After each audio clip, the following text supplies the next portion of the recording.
Sanagadi uwang is rade, sinitsu sa watahong satatu, agwego wat kunuratu. Nagadi way doske yutsanunya uwang is rade, si agwego seguga idus. Sinitsi dakana raje, say agwego skana watu the one tanyungu, say agwe yugot sanuni yugoda garide. Nana da shatorete, okadinujere tituniot. Negigo, sinuhoda the one adunko yetimistan hudza. Si judaso jim zade signore ne uamuni zarade se yogut ka wahaja wen hodi yugutsta chadu ni zarage. The ted usterista zin hoda ga gere zage no hoda dasa dunkore zin hoda enago garunyu. Agwegu se tutkamos nener de disastansara. Zinu ne judaso ne yigo yagungwe ne yetsi zizu. Ne da yade ne izinut kariyade. Ne arriva gwego segu ga idwes wani zarade. Tenigane ga joko gwego aska da wawe nuni nugat nigura. Tano that's the nomorado nene the wana nuko ne sa uyera ga sastansara goa. Tano ye oni ne ni hutugun sadaje ne raudiri wageni oni onakti ne ado watalunyu. Nega de way tinohodo kawi Nena guau ga naku. Ne wagere astua aska garana ne ankadara nodo. Ne ti yotsununya agwegu segu ga idowes unizarade.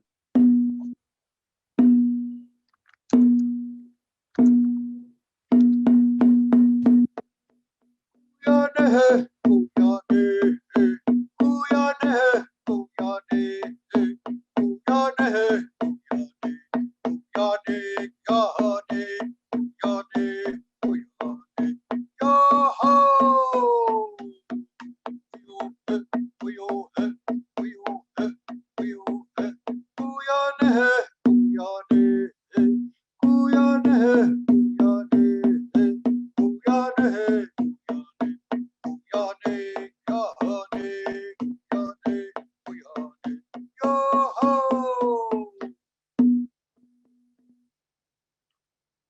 Onona gonka astua noa gatrori nene tinhoda do wana duka gaswanta.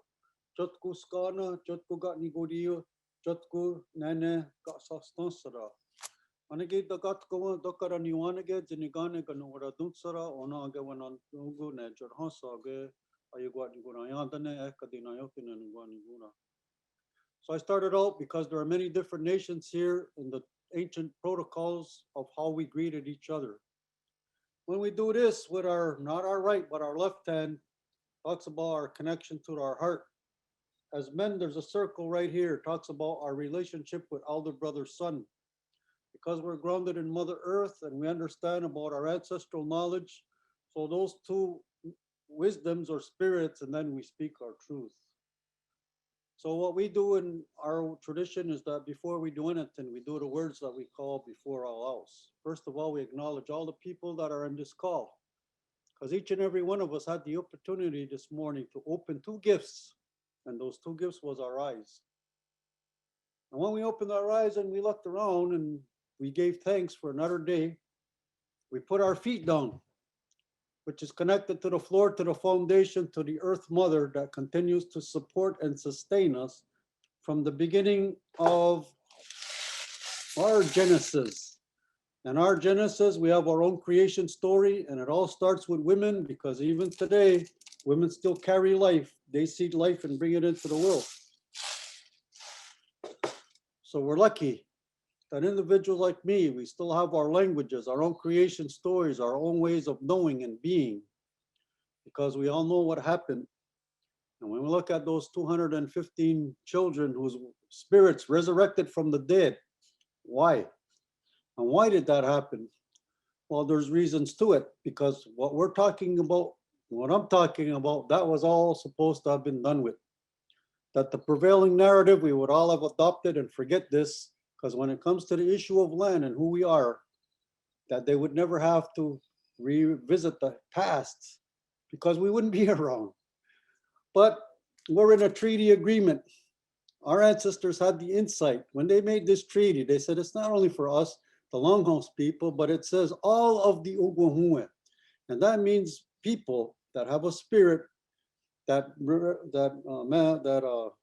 manifests itself or gives expression through this body, but it's all based on this peace, friendship, and respect. And this is us in our canoe. This is all the settlers and the foreign governments in their ship with sails, and we're all supposed to be guided by peace, friendship, and respect. And we travel the river of life in balance like a seesaw, but it's been out of whack. But now what's happening is the indigenous spiritual resurrection is here. This knowledge is resurrecting up, and now we're going to try to put things back in order. We have our sacred songs, and all of you were introduced to one little part of some of the things that we do. And that sacred song that I talked about is our part of our life supporter, what we call corn, beans, and squash, because we can't eat money. It's the plant nation that still sustains us.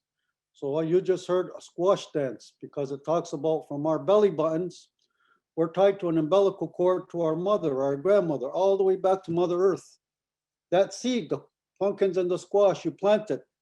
It shoots, it roots. You get a plant, the bees pollinate it, then you get your pumpkins and your squashes. So everything reinforces about who we are, our connection to the natural world. And the only thing in the final analysis that we're supposed to do is to have an attitude of gratitude, to sing these sacred songs, dances, rituals, speeches that acknowledges all of the sources of life, and just be happy. So with that, and I knew you could make me happy, happy. All right, David, it's up to you. Nyama. I'm David Diabo. I'm the Special Advisor in Emergency Management, Emergency Services for the Assembly of First Nations. I've been working for them since 2011, July 2011, so 10 years now.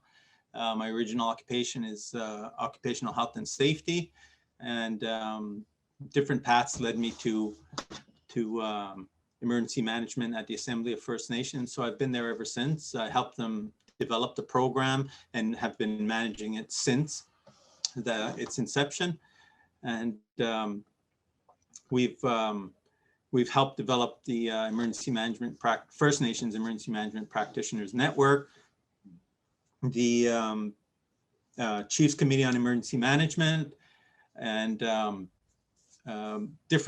there's different pieces within AFN that the unit answers to and provides information to, but that's basically how I got started in emergency management. My original background was occupational health and safety. So yeah, when I started in in emergency management at Assembly of First Nations in 2011, that was a new program for AFN, and that year the interlake regions of Manitoba got flooded. So that was my first exposure to First Nations emergency management, and I was handed that file, and I had to get involved with it and kind of learn as I was going, even before I even knew what they expected of me at AFN. And I got involved with the whole process, the daily meeting with the chiefs from the region, the provincial entities, the federal entities, and so being the advocacy group, we were there for support for the chiefs without interrupting the process, because the chiefs needed to do what they needed to do. But if they hit any snags or any issues or challenges, then AFN would step in to help them and support them to get by that. But yeah, it was quite the experience. Almost 3,000 evacuees were sent to different parts of Ontario and Quebec. And we helped manage part of the evacuees that came to Ottawa to stay in the dorms at Algonquin College. We worked with the city to help find what they call country food for the elders who can't eat commercial foods. They tried and it was making them sick. So the only thing they could do was to try and find them wild game, whether it was elk, moose, ducks, fish, and so on. So we managed to do that. We helped find traditional foods for them, or what they call country foods, and that satisfied not only the elders but the entire group that had come down, especially the little kids who have never been exposed to commercial food, so that they were only their only experience with food was country food. So that was them too, that's all they could eat. So it helped a lot. And that was really, it was an intense experience, lots of moving parts, lots of moving components, and learning how to work with the city, with the provinces, with the federal entities. So INAC at the time, now Indigenous Services.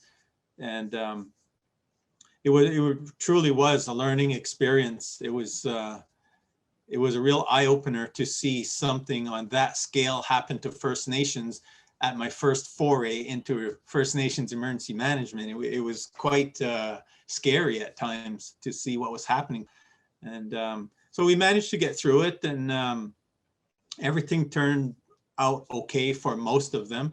Of the evacuees, the almost 3,000 evacuees, most of them have returned home. There's still 263 evacuees living in Winnipeg, and some of them don't have homes to go home to.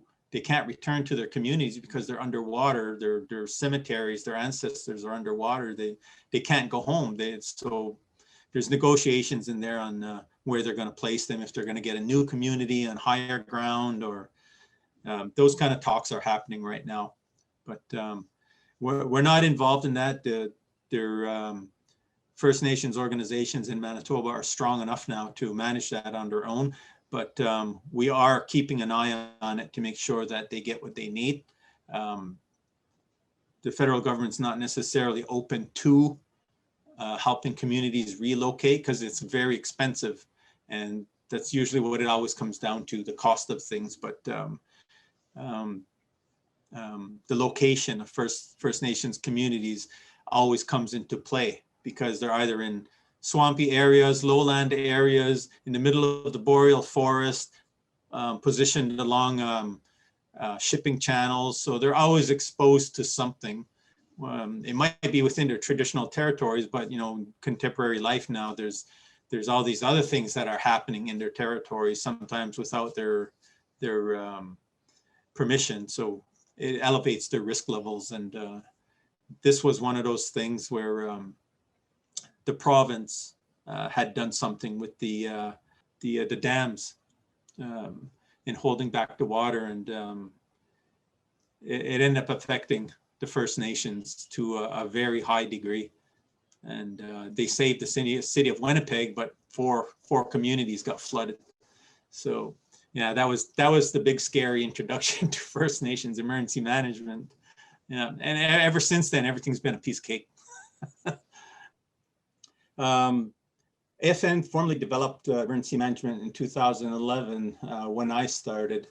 I actually had two positions.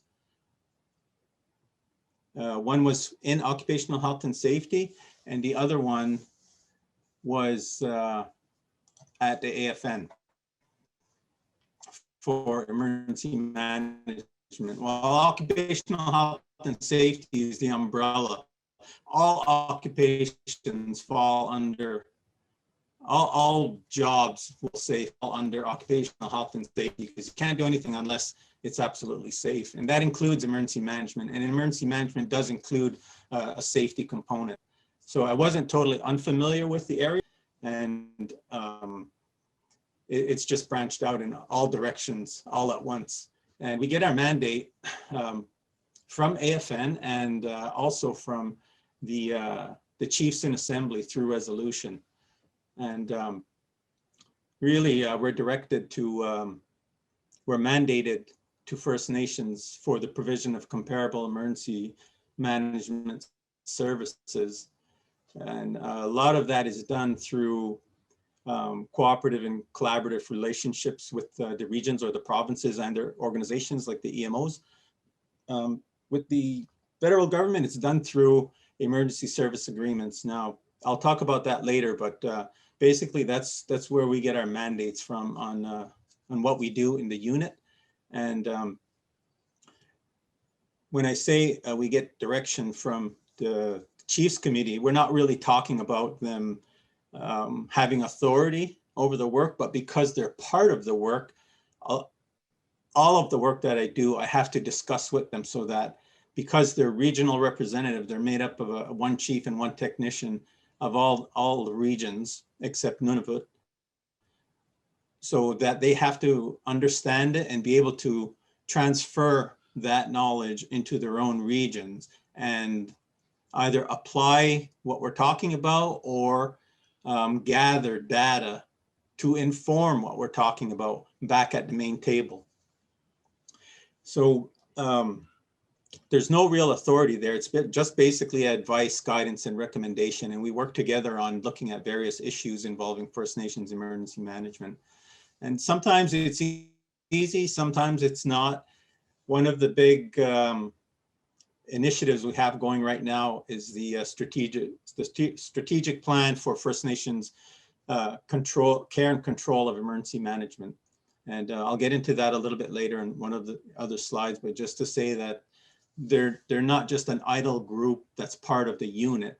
They're actually volunteers who are willing to work to see initiatives completed, to see work done, to bring issues up for advocacy through the Assembly of First Nations, either at the regional chief level or at the national chief level, if it takes that. Okay, so as I mentioned, the chiefs in Assembly give us resolutions, and they'll bring them up at one of two events, the July annual AGA for the AFN or the December Special Chiefs Assembly. And so the issues that they're bringing up, they can go through the regional chief to bring it to AFN, or they can bring it themselves to either of these two events to be either acknowledged, added to, developed, or bring it to the attention of AFN for resolution or maybe just advice, guidance, or recommendation. But basically we have 5 of them that now there's many resolutions that come across the floor in these two events.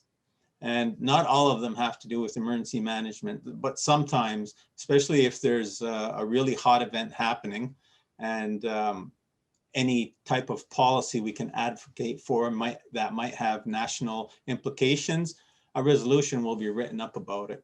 So as you can see from the 5 on the screen here, the one from 03-2015, First Nations involvement in emergency preparedness.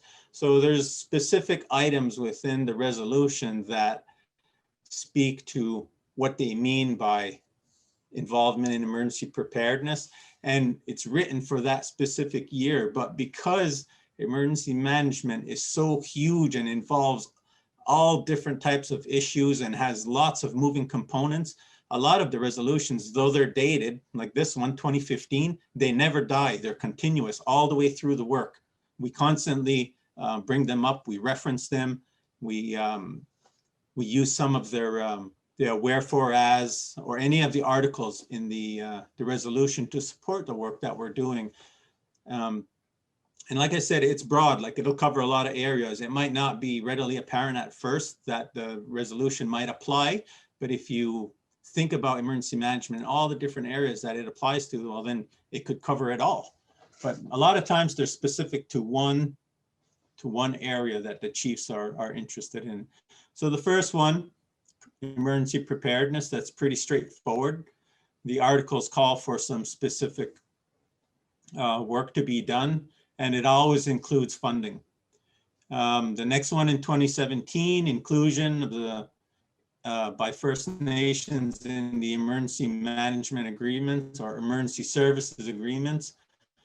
That took a little bit of doing, but eventually we turned what was originally bilateral agreements moving forward from a certain date in 2019 into trilateral agreements, emergency management agreements. So it's just the very beginning of it, how to put this all together, what it's going to look like.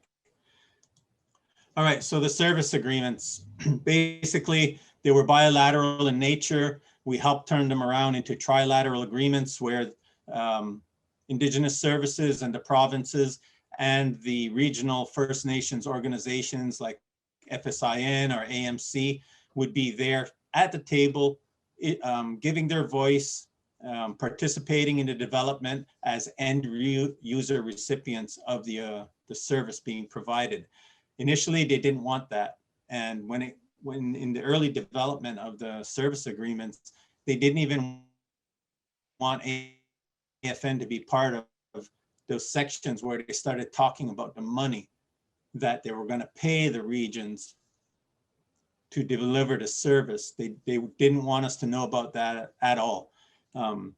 Eventually they came around. We know more than we did then. We don't know it all, but we know enough to make some coherent arguments. And so the service agreements are ongoing. As you can, there's 5 that are signed in Alberta, Prince Edward Island, Yukon, and Northwest Territories, and British Columbia was the last one.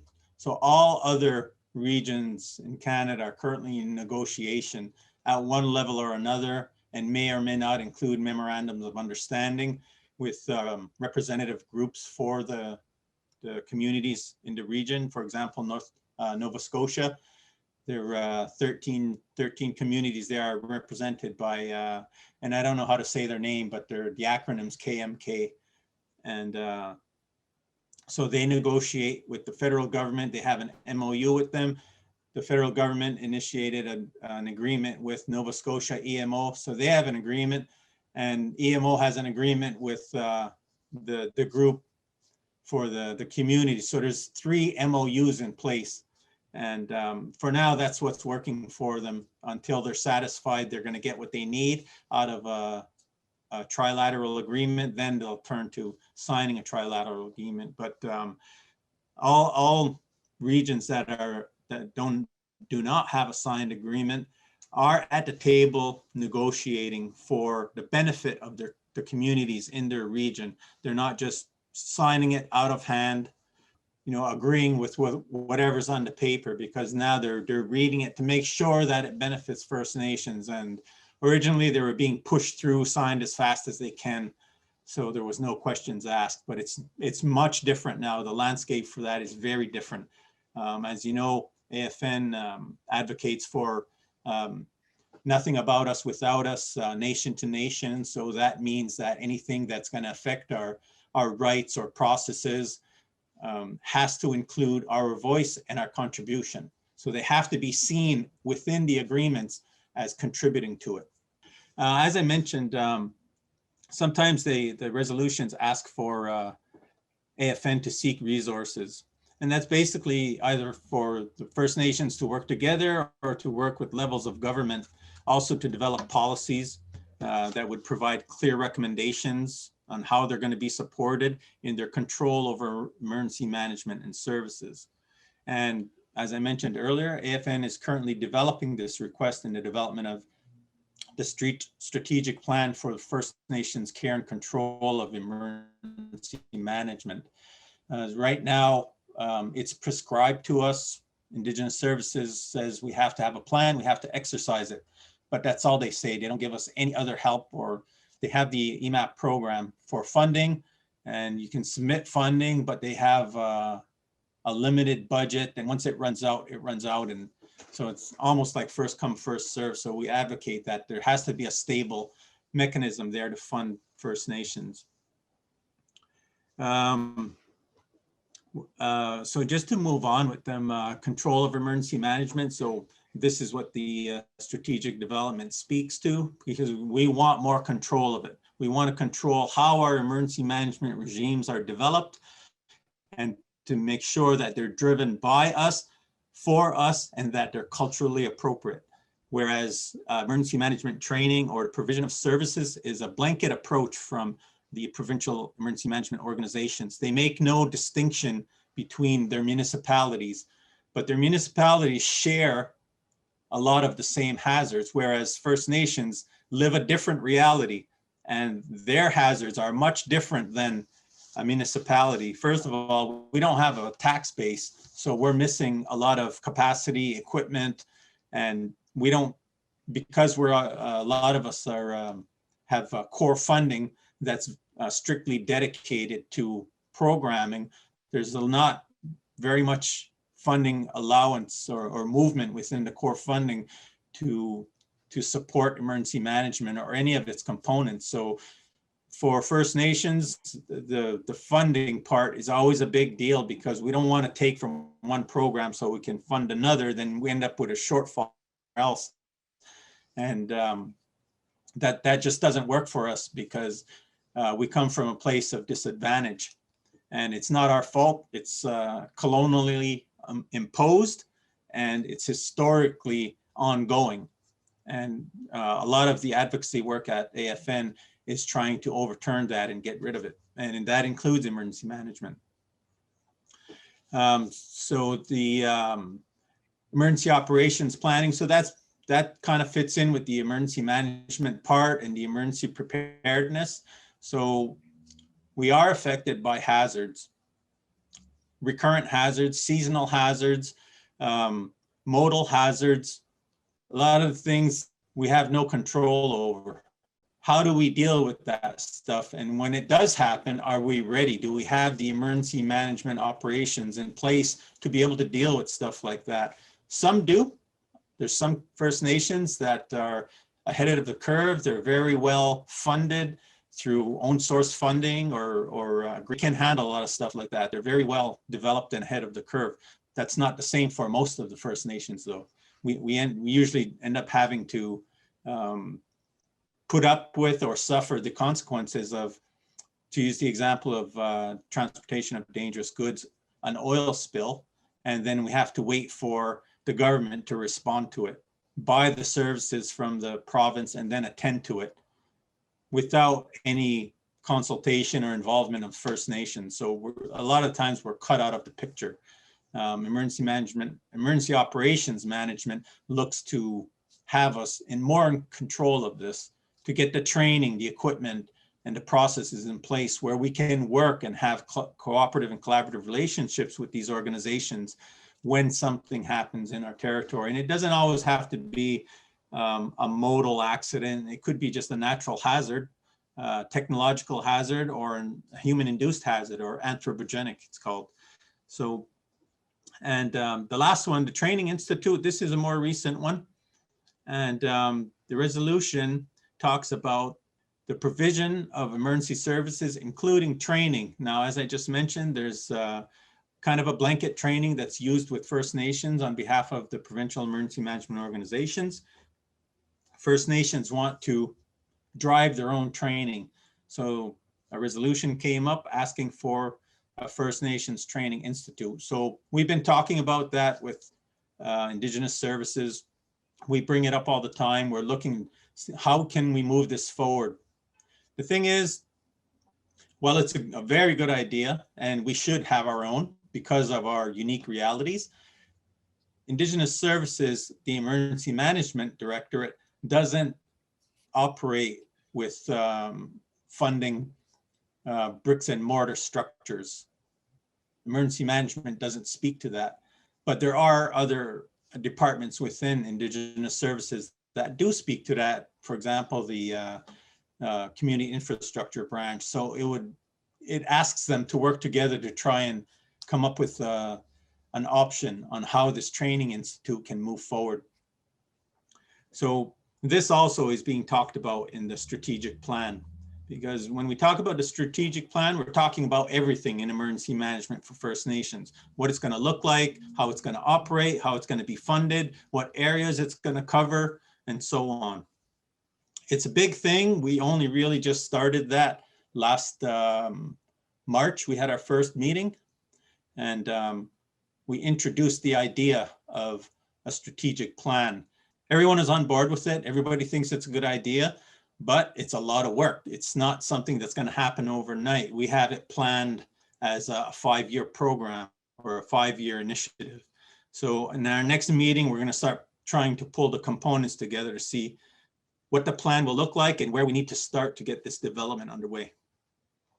So that's it for the resolution. So if there's no questions, I'll move on to the next slide. So when we talk about emergency management, we're really not trying to reinvent the wheel for what emergency management is. We want emergency management driven, our own emergency management driven by our First Nations, for our First Nations, that's culturally appropriate to our First Nations because of our realities. But really all we're doing is adopting and adapting the emergency management processes to our own needs. And the approach to emergency management now is what's called an all hazards approach. And basically that just means understanding all of the different types of hazards that could happen and using one response for it rather than a response for every hazard. This is what an all hazards approach really means. Mistakenly, a lot of people think that it's developing an approach for every hazard, but that's not what it means. It means standardizing one approach. You have your comprehensive plan, and if a new issue or hazard comes up, you add that to your hazards, and then you might have to adjust your response to address that hazard, but you're not really developing a whole new emergency management approach. So it kind of simplifies everything so that one process to deal with everything. So as it says, it improves the ability of emergency management activities to address unknown hazards or risks. Well, as I explained across the top there, due to climate change and now COVID-19, we've had to do just that. We've had to adjust all of our planning, all of our programming, exercising, response, and that's the nature of emergency management. Nothing is ever static. It's always changing because you can't control nature. You can't control human nature, and you can't control how people are going to act. So natural, technological, and anthropogenic or human induced, we're constantly on the lookout to how it's changing. And with every change, we have to adjust our response. So this is basically what all hazards approach means. And at AFN, we take this approach. So when we talk to First Nations or we talk to the government about this stuff, the government also knows what all hazards approach means, and they take the same stance. So we try and make sure that whatever we're advocating for in the terms of emergency management for First Nations, that it does include this all hazards approach. We're not leaving anything out. We want to cover as much ground as possible so that any funding, any new policies, any new programming includes this all hazards approach for First Nations. And then when it filters down to the First Nations, they can adopt, adapt, and review and revise as they need. So they're adopting and adapting to their own needs rather than trying to develop a whole new plan every time. All right, so Lee Harris Shanks, if you would introduce yourself. You're asking me who the two organizations in the MOU signed between Nova Scotia again. Hi there. So my name's Leah Harris Shanks, and I work for the Confederacy of Mainland Mi'kmaq, which is the tribal council for the 8 communities in mainland Nova Scotia. Okay.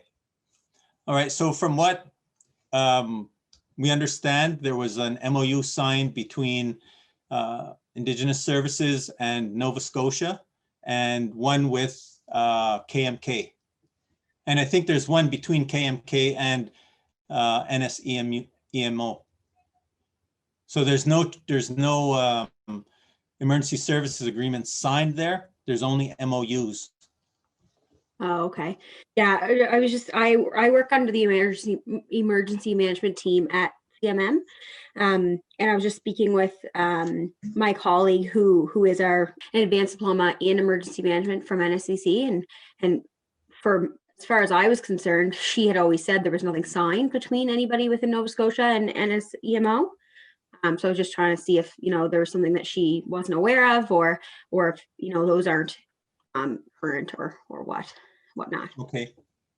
Yeah. So that's the information that I have. And I actually, in 2014 to 2017, I was on a work interchange to INAC in the Emergency Management Directorate. I managed the non-structural mitigation and emergency preparedness envelope for the EMAP program. So I was there when they started the negotiations, and I know they were talking with KMK. And I believe at one point, one of the 13 communities backed out of the negotiations. And as far as I know from then, it's nothing but MOUs that were signed there. There's no, Right. British Columbia was the last service agreement that was signed. The rest are all in negotiation. Oh, okay, yeah, it's just something I will definitely follow up, and I appreciate the mention. So now we'll talk about the 4 pillars of emergency management. So this is basically the standard operating procedure, if you will, for emergency management. So when you talk about prevention and mitigation, they're basically saying to prevent something from happening, or if you have to mitigate it, you're trying to lessen the impact. It's going to happen anyway, but you're trying to reduce the impact of it. And preparedness, it's just all of the things you need to be prepared to face all of your hazards, whether it's policies, equipment, human resources, relationships, MOU, MAA, MTA agreements, anything along that nature that helps keep you prepared to address hazards. And response could happen before, during, or after a disaster. Its intent is to save lives, reduce health impacts, ensure public safety, to try and get the hazard or the effect, the risk of the hazard under control, and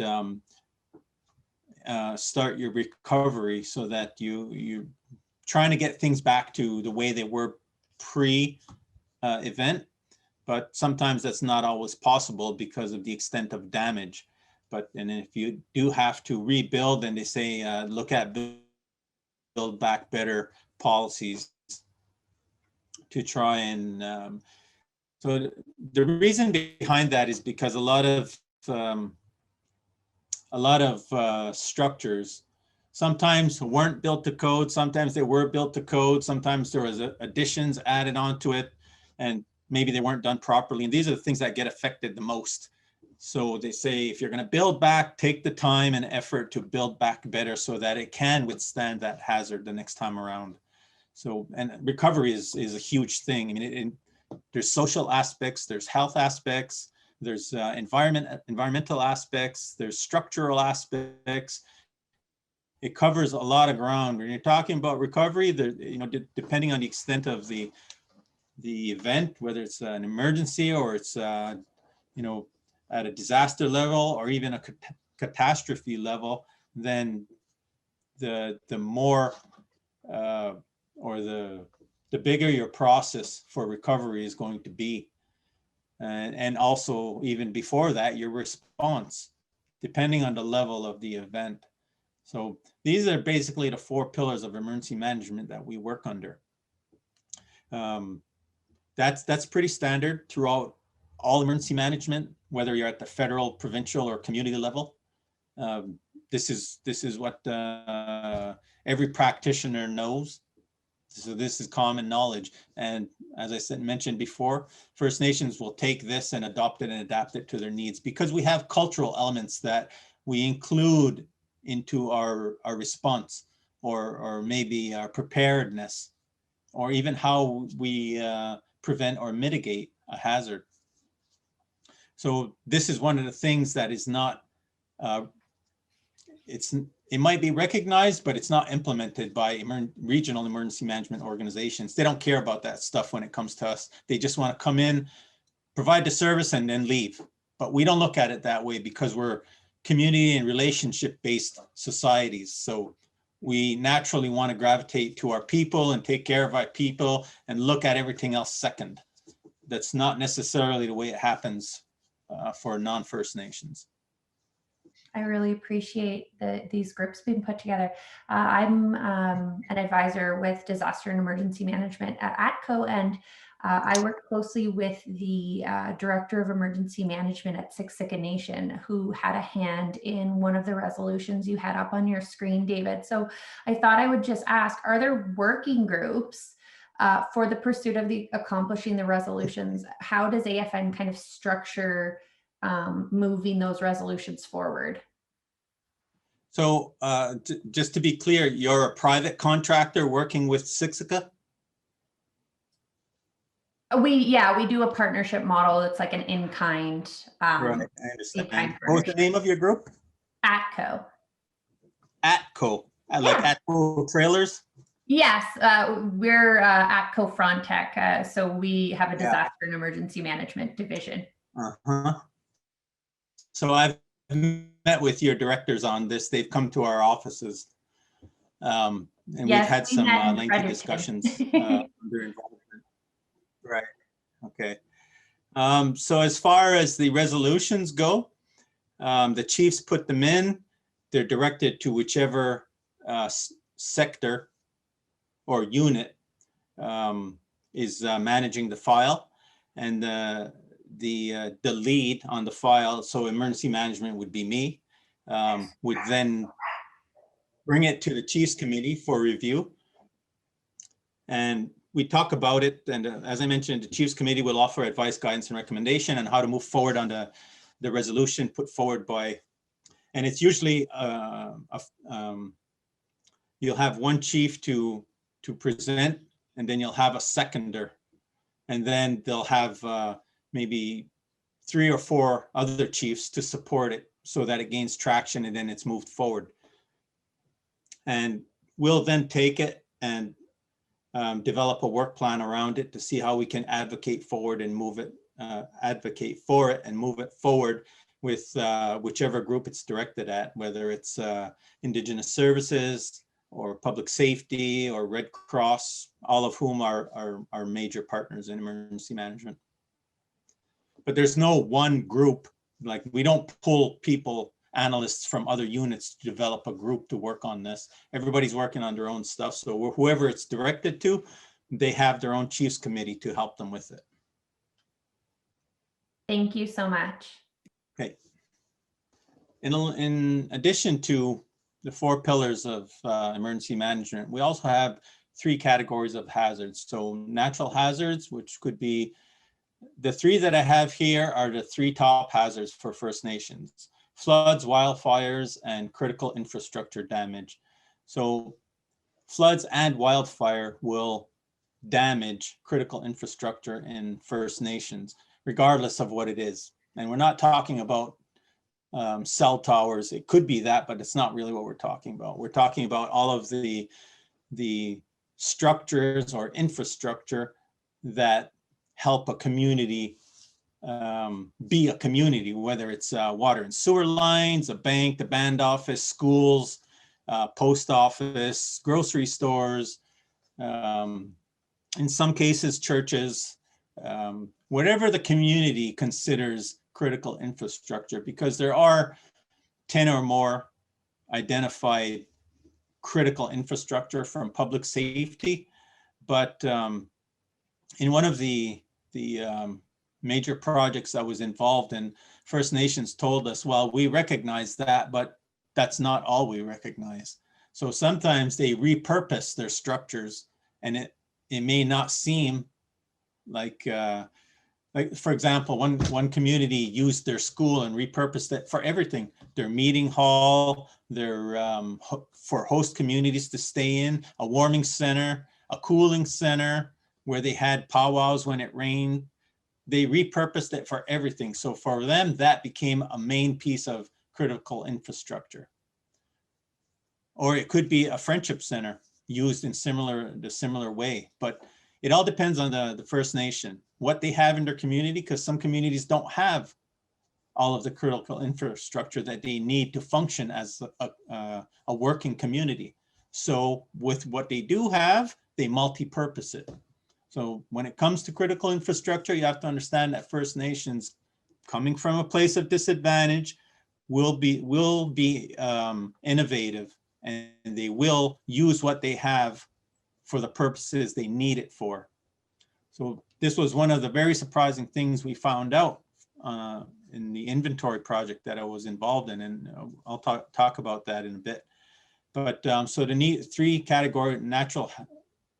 typical categories of hazards: natural, technological, and anthropogenic. But First Nations hazards brought on due to historic and paternalistic induced places of disadvantage. So we're placed in swampy areas. We're placed in the middle of the boreal forest, surrounded by commercial grade timber. The last few years, BC to Ontario, a full third of the country was on fire. So a lot of communities were evacuated, and not simply because of the fire, but because of smoke from the fires. The fire might not have been anywhere near them, but they were suffering from the effect of the fire, and they had to be evacuated. So these are places where we are, our geographic locations, and rural, remote, or isolated. And according to Indigenous Services designations, rural communities have full year-round access to their communities, paved roads and such. They're close to what they call service centers, or it might be a municipality or a small city. You might get remote communities. Now they're talking about up to 300 kilometers away, but they still have access, but it might be limited. And then you have the isolated communities who are only fly-in, if they're fly-in. And the closer you get to being isolated, the more vulnerable you are to all of these natural hazards. And sometimes technological hazards too, because there might be a train track nearby that, I don't know if everybody's been following it, we have 114 First Nations communities with grade level rail crossings in, on, or near their communities. So when something happens, they have no place to go.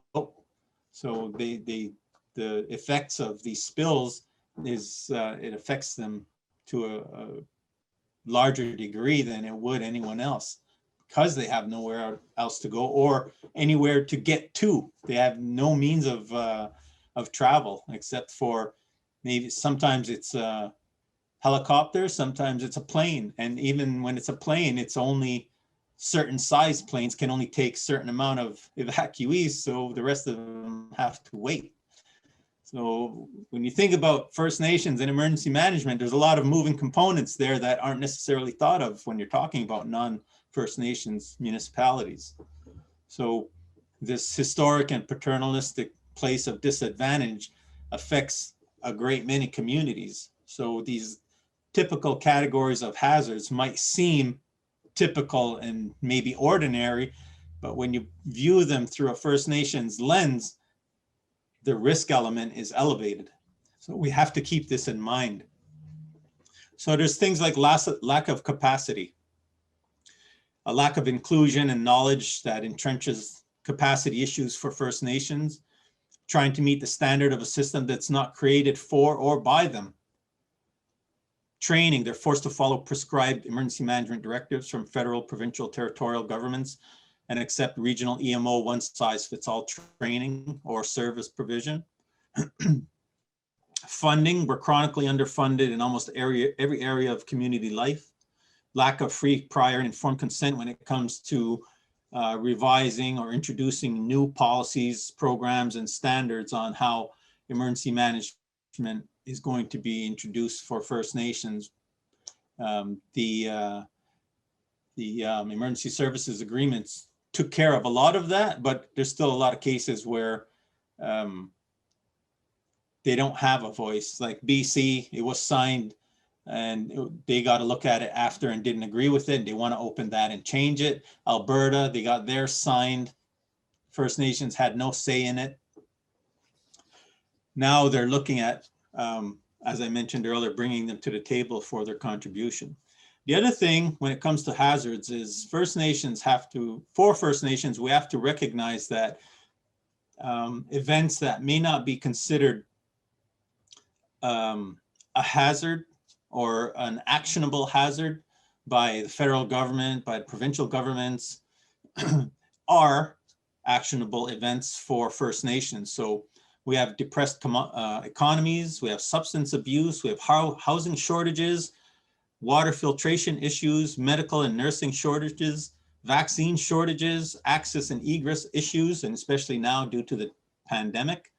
These things aren't necessarily thought of anywhere else except for First Nations, because losing access to your community can become an elevated risk hazard. So it all has to be taken into account.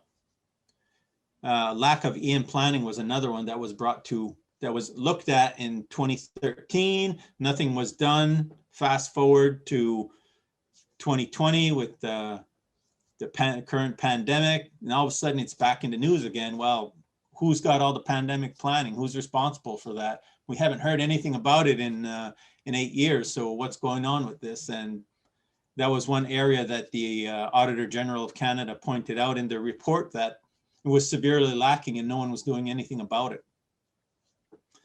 As I mentioned, they're vulnerable due to geographic locations and also the seasonal events like flooding now becoming more frequent and more severe. Also wildfires, and all due to climate change.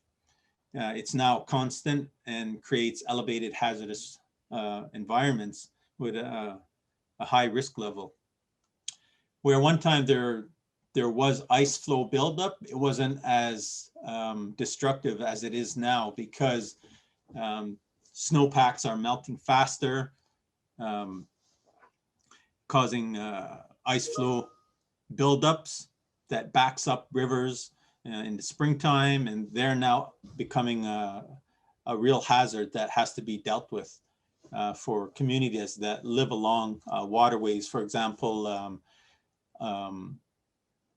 Attawapiskat or Fort Albany or Kanien'kehá, the river that they live along, the ice flow buildup for the last few years now is becoming a real issue for them. And so much so that they're having pre-evacuations to get them out of there. As I mentioned, the wildfires, yeah, and earlier I mentioned the transportation of dangerous goods and spills. So now with the advent of a lot of accent on oil and oil-based products like bitumen being transported across the country. So modal transportation has been brought into focus. So rail, road, marine, and aviation. Now they don't necessarily transport dangerous goods by air. The only ones that usually do that is the military. But we have to look at chemicals, oil, and oil byproducts like bitumen that are transported through modal transportation.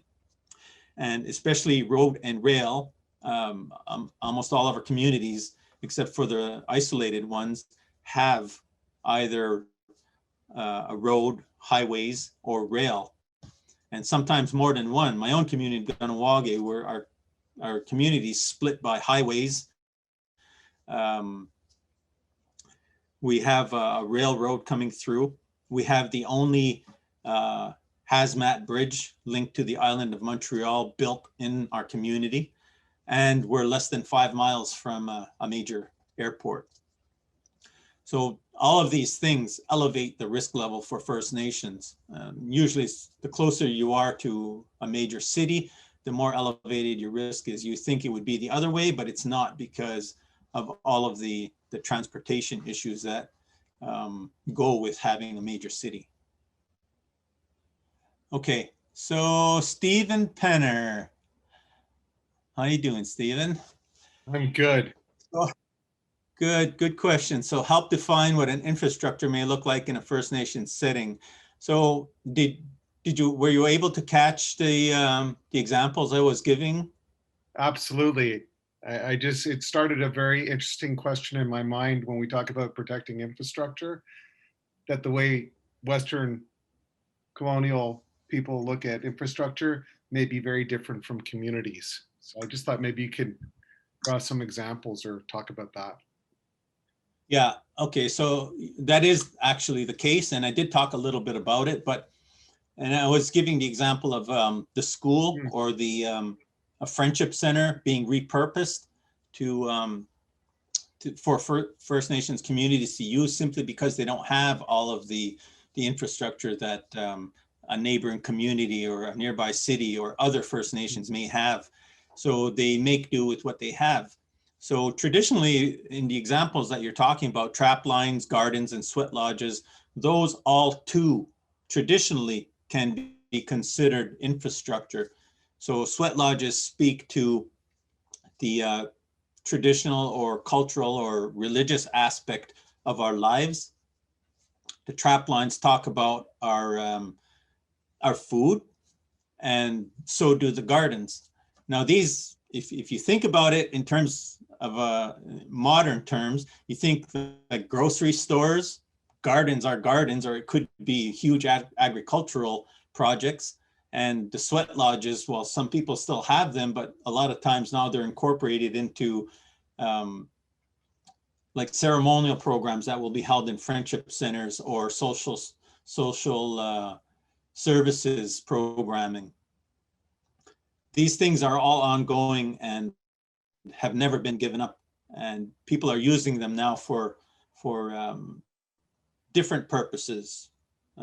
So that sweat lodges, rather than being a cleansing type of thing, they're used in addition to social services giving treatment to their clients.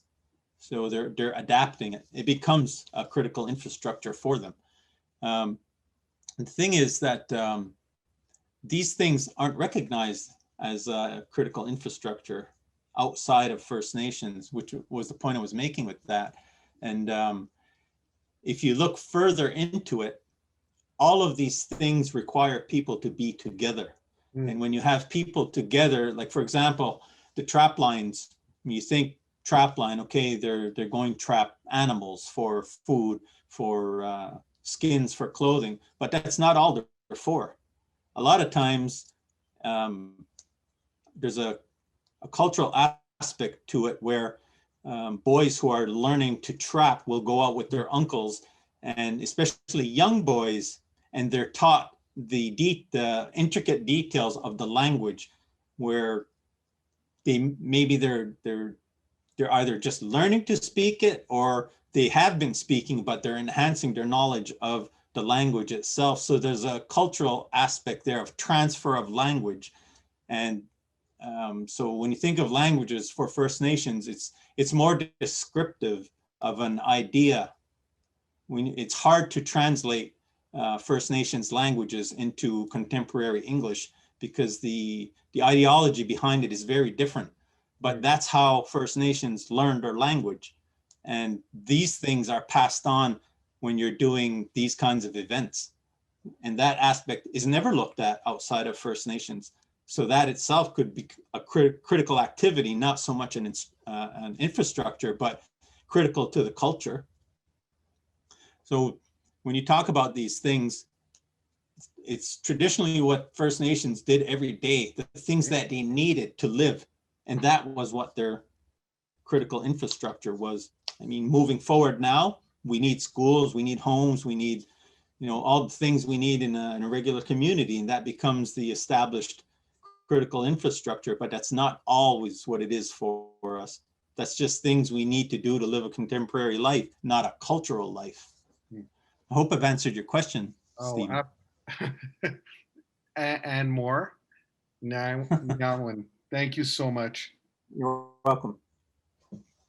Okay, Dorothy, yes, the winter roads are becoming more dangerous as well. Yes. So the winter seasons are becoming colder. In some cases, they're longer, or they come earlier. And as you know, with winter, the roads, depending on where you are, there might be more upheaval, so the roads get damaged. And a lot of times it's the only access into a community and the only exit. So yes, winter roads are becoming more dangerous as well. And not just dangerous, but deadly. Mr. Spence, the last 2 years, the communities along the Albany River have gone inland while flooding season. Yeah, Kanien'kehá and Fort Albany. Yes, exactly. That's related to what I was talking about there. Yeah, the pre-evacuations. And for Ontario, this is the hot spot every spring. The three communities there, including Attawapiskat, are always at risk of flooding during that part of the year. So here I'll talk about our partners in emergency management at the Assembly of First Nations. So our number one partner, of course, is Indigenous Services Canada. They have the mandate to manage, maybe not to manage, but to partner with First Nations in emergency management. Their approach has changed quite a bit since I've been there. Where before it was more prescriptive. Now they're more interested in working with First Nations to develop the programming that the First Nations need. While I was there, I was constantly telling them that you can't write these type of policies or programs for people that you do not know. You don't know how they live, you don't know their realities. So how do you know that this policy or program is going to work for them if you've never even been there? So that kind of sunk in, and it ended up changing their perspective. So now they're more engaging. Now they want the First Nations to develop it, and they'll help them develop it either through funding or finding resources for them.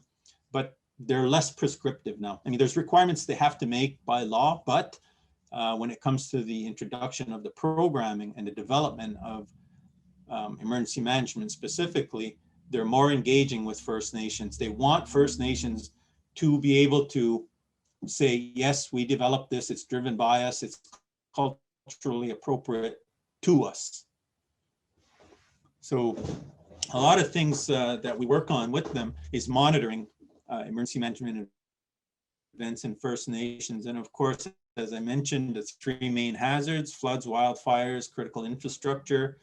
We also help them by collaborating on policy development. So the Build Back Better policy that came out a few years ago, we helped them develop that. There's a few others, but they're in various levels of development. They've undergone staffing changes. So things get picked up, things get dropped. They'll come around again and start picking them back up and working on them. But the big focus right now is on COVID-19.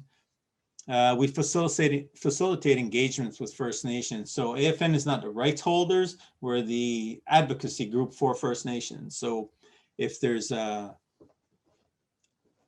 component of an initiative that Indigenous Services is doing that they want to work with specific First Nations, instead of reaching out themselves, which they can do through their regional emergency management coordinators, but that's not the regional coordinator's job. They're there just to manage the funding for the EMAP program. While they have to develop relationships with the First Nations, they do not speak for the First Nations, and they do not engage with them on these initiatives. This is the whole reason for national Indigenous organizations. And some people will say, well, they don't represent us, we don't subscribe to their point of view. Whether you like us or not, we speak for you. And everything that we do is developed nationally for all First Nations. No one is excluded. So we help them engage with the First Nations. We don't take it over. We don't try and run it. They say we want to speak with Siksika, then we might reach out to our partners in Siksika and say, this is what they're interested in. Do you guys have time? Would you be interested in working with them on this? And most of the time it goes through because it's for their own benefit and their own development of their program. So it's usually a good thing to get involved with Indigenous services when you're looking at specifically emergency management. There's other things, other projects that come along, but most of the time it's emergency management. So policy development and review. As I mentioned, Build Back Better strategy, response assistance, transportation assistance. So except for the Build Back Better, the other two were the way as I described that, you know, the staffing changes, the staff that was working on them have left, those unfinished policies are still there. They will get back to them eventually. So they developed the framework, they sent it to us. We look at it and say, well, no, this doesn't really work for First Nations. You got to have something more relevant to them. And this is where we might say, well, maybe we should engage with a group of First Nations to have a look at this. And sometimes it goes to the emergency management representatives on the Chiefs Committee on Emergency Management, because that's what they're for. They're not going to make decisions. They're just going to give advice, guidance, and recommendation. And Indigenous Services can take it or not, or they could say, well, maybe we should talk to the communities. So then we'll go ahead and help them set that up. So these policies are there, and there's lots of stuff that they talk about. Some they do, some they don't. But whenever they do something, they always ask us to review it with them. Right now, the big initiative we're working on with them is the Steering Committee on First Nations Home Flood Insurance Needs. And this initiative is going to examine, it's basically an environmental scan of the issues and challenges faced by unreserved First Nations in accessing insurance products. So traditionally, well, normally provinces, private insurance companies in the provinces don't like to insure on First Nations for a variety of reasons. One is because they consider First Nations wards of a federal jurisdiction, which really we are. We don't answer to the province, but insurance companies have to answer to provincial regulations and laws. So there's requirements that they need to fulfill, which First Nations wouldn't necessarily subscribe to because they don't answer to the province.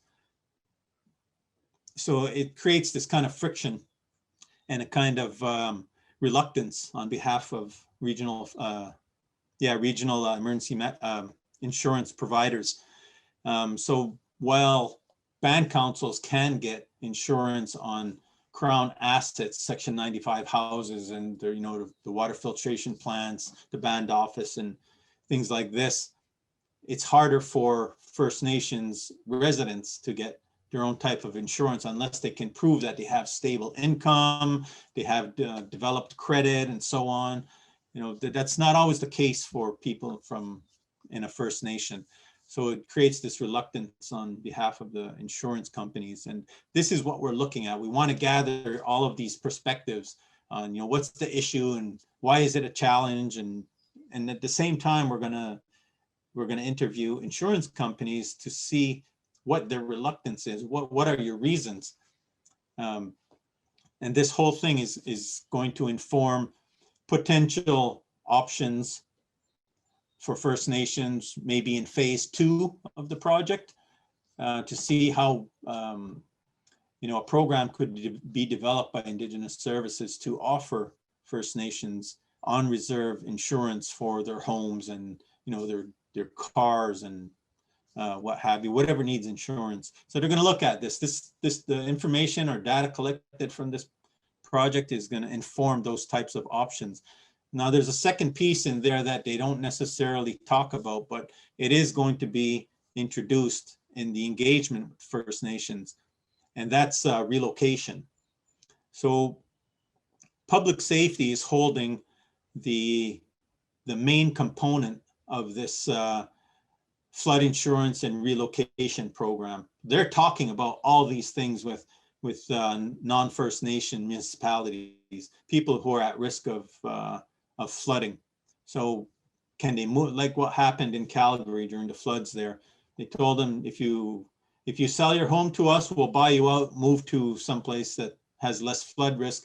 If you stay, we'll help you one time, and next year if it floods, you're on your own.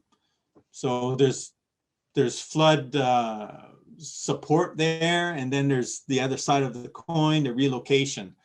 Well, they didn't want to talk about that with First Nations, but we insisted, the AFN insisted that this be a piece of the initiative, that we will talk about it because it's already happening for some First Nations, that they are being relocated. So why are you not allowing this option for other First Nations? So they decided, okay, we're going to address it, and that's going to be part of the engagement with the First Nations. So that's the big project that we're having with, we're involved in with Indigenous Services right now. So another of our partners is Public Safety Canada, and we're involved with them on Canada's platform for disaster risk reduction, which is a free event that happens usually in October, November, and anyone can go to it. If you're interested in disaster risk reduction, what it is, how to develop the policies and programs around that to help your emergency management programs, you can attend. It's usually held originally in a different city every year, but because of COVID, it's been a virtual meeting. We also engage in Emergency Preparedness Week, which is the first week of May. We helped on the emergency management strategy for Canada. So then Minister Ralph Goodale called for the development of the emergency management strategy for Canada, including all components of society. Well, if he's going to say that, then he's talking about Indigenous the Indigenous groups. So First Nations, Inuit, and Métis. Well, AFN only speaks for First Nations. So we developed the program as co-lead, co-developer with the EM group in public safety, and we developed the Indigenous Inventory of Emergency Management Capabilities. Now it's called in Indigenous communities only because they're looking at all Indigenous communities, all three groups, rather than just First Nations. But the piece that AFN was involved in only dealt with First Nations. They had other people dealing with the other two groups. And that was a huge project, lasted about 2.5 years, collected all kinds of information on, the basic. If you talk about emergency management with First Nations, well, what is that to you? Do you have a program? Do you have preparedness? Do you have mitigation? What's your response? What's your recovery? What kind of equipment do you have? Do you have agreements in place? We looked at critical infrastructure. We looked at all the hazards. We looked at the 4 pillars. We looked at almost as much as we could without it being overbearing. So we had AFN developed a prototype questionnaire. It went up to almost 110 questions. So we let them know that we can add to the reporting burden of First Nations, 118 reports to ISC every year. I said, we're not doing that. We have to cut this down. So we cut it down to make it still relevant. It ended up at 82 questions. So the questions weren't we adjusted the language so that it was easy to understand. We didn't want it to be too technical. We didn't want it to be too simplistic. We wanted to get the intent across in the question so that anybody reading it would understand it. So we did that. And we did collect quite a few questionnaires filled out completely. Initially, it was supposed to be 4 pilot communities and ended up being 62 pilot communities. And we went all over the country with this thing and collected all this information. So the project is over now. It's already been reported to in public safety. But just recently in our update meeting with public safety, I brought up the fact that, well, the project's over now. You have no more emergency management group. So you have to hand over all that collected data to AFN. And they agreed. So we're now in the process of setting up some sort of method to transfer all of that data. And there's quite a bit of it. And the thing about it is we insisted that OCAP principles be embedded in the project. So ownership, control, access, and possession. And no government entity can use that information without express permission of First Nations involved in the project. So if they answered any of the questionnaire, then their information can't be used without their permission. They agreed. Everybody involved in the project took the OCAP training at Algonquin College. Right now, like I said, we're in negotiation on how to transfer all of that information over to AFN. Another thing was the public safety broadband network. So that kind of took on a life of its own. We were involved up front just to say that, yes, there is a real concern for First Nations, especially remote and isolated First Nations, to have broadband access, not only for emergency management events, but for everything, schooling, day-to-day living, any area within a community's life that would require internet access. So that started going and it started rolling, took on a life of its own. So now there's quite a few communities that have been hooked to a broadband network, and another entity within, another unit within AFN took on that file and is running with the development of it and they're basically just monitoring it to make sure that that First Nations are always involved in this broadband, the acquisition of broadband and the network across Canada. And so that's ongoing. The other thing was National Search and Rescue Advisory Council. So here's another one of those things that First Nations were included in, but as a resource, not really recognized as a search and rescue group. So what would happen is someone would get lost in the woods, and search and rescue groups within the provinces would go out to try and find this person. And a lot of times they would be hunters out in First Nations territory. Well, these groups can't just go traipsing in the territory without telling the band council, and they don't know the territory anyway. So they would end up having to bring in other First Nations hunters who would end up having to show them around and guide them. So when we developed this council, we said, well, why just have them as, a secondary resource? Why not involve them up front, give them the training, give them the funding, let them develop their own groups? And they agreed. So this advisory council is looking at developing all of these policies to include First Nations in it, not as a secondary resource, but as a primary resource, and not only just in their territories, but throughout the province. I mean, we don't just know our own backyards, we know everywhere. So they agreed, and that one's been a little bit slow in coming, but we're still kind of working on it, trying to get that through. It doesn't get a lot of funding. It gets a limited amount of funding. So it's kind of slow in development, but we're still working on it with them. One of our partners is Transport Canada. So we look at the emergency response guidelines, which talks about the response to transportation of dangerous goods.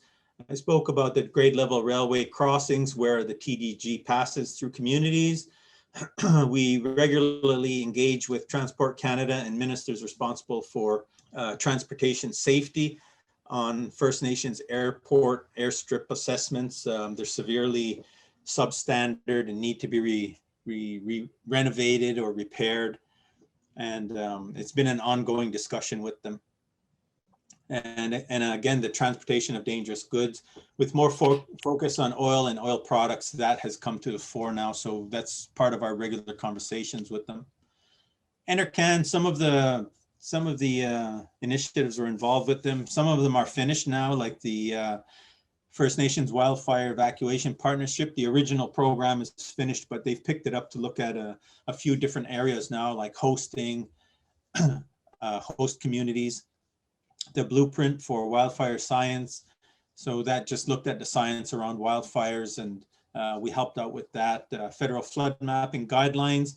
So it's run through NRCan, but it's really a public safety project. And so those guidelines were developed without First Nations input. So they backtracked and said, well, how can we apply these to First Nations? So a working group was developed, and we're looking at these guidelines now and seeing how they can be implemented.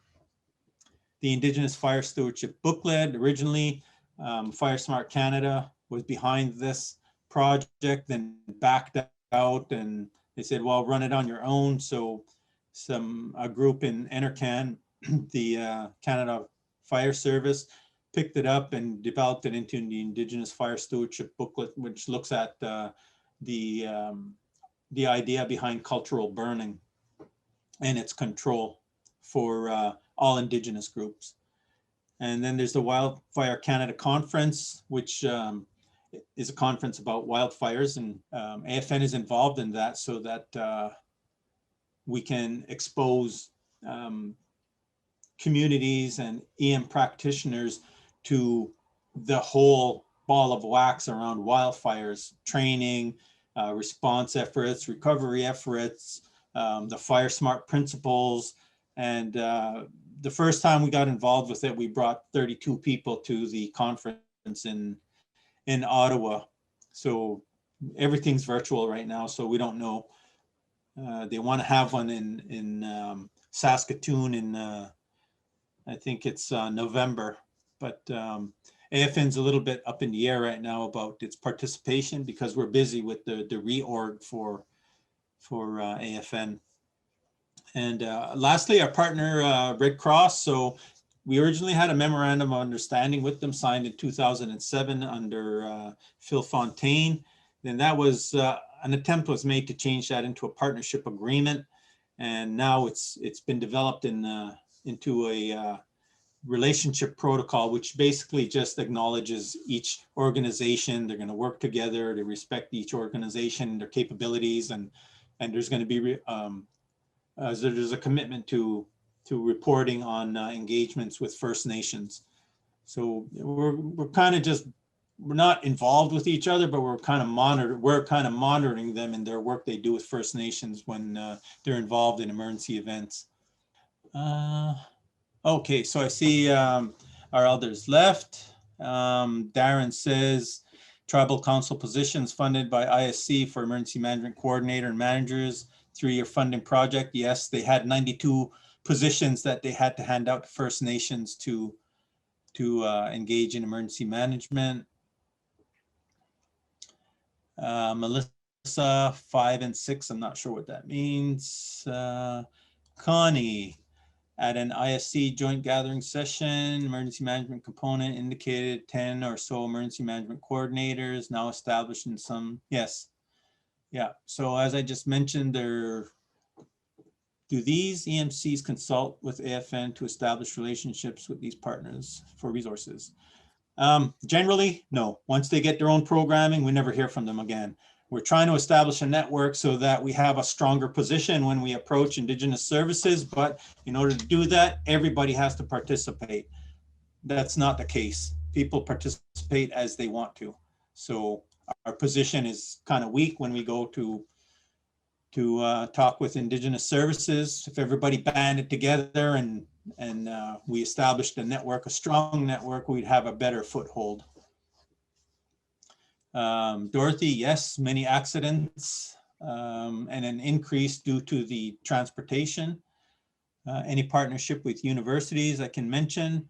No, not at this point. AFN doesn't have any real partnerships. We've worked with University of Waterloo. We've worked with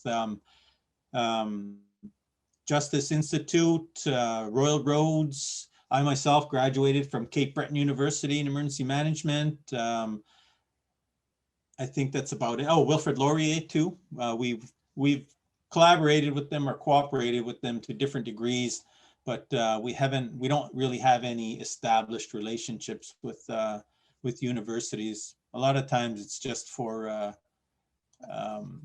consulting contracts to work on stuff for us. Some of the resources that I talked about, my information, and here's my trademark sign off. Thank you, David. Very insightful presentation. I'm from York University Disaster and Emergency Management Program. I just want to mention that if there's anything we can support, we have a large group of disaster and emergency management faculty, and also a very established research program in disaster and emergency management, and we would love to work with you and as much as we can provide support with. We have internship programs, research activities, so we would be happy to do that. That's all. Thank you. Right. Thank you for that. What is the name of the coordinator of the program? For the research part I'm involved in, it's called Advanced Disaster Emergency Rapid Response Simulation. And also for the program, undergraduate program, we have Dr. Jack Rozdelsky for the graduate program, and Eric Kennedy for the undergrad program in disaster and emergency management. Okay, thank you. Yeah, by all means, reach out to me. I will, thank you. Fiction pandemic be part of the emergency management plan. So to answer your question, yes, anything that affects your community will have an emergency management component to it. And emergency management will not necessarily drive the response, but they will be part of it. So if you're talking about addictions, that's a health issue. That'll become a health crisis. And they will work with emergency management depending on how big the crisis is. If it's community-wide, you're looking at a huge response. So emergency management will be involved. So it all depends on how big the response you need. A lot of times health could handle it through their health program or maybe social services. But the bigger it is, the harder it is to manage, the more help you need, then you involve emergency management. So for your group or any other youth, being involved in emergency management right now and considering it as a career path, I would say, hurry up. I need you. I need your help. We need more people involved in First Nations emergency management. There's a lot of people there's a handful of people that have degrees in emergency management. There's a lot of people that have certificates and professional training. We need you at the degree level to be able to not just be on the ground and understand how that works, but be at the level where you can influence policy and write policy and influence legislation and help me do what I'm doing at AFN.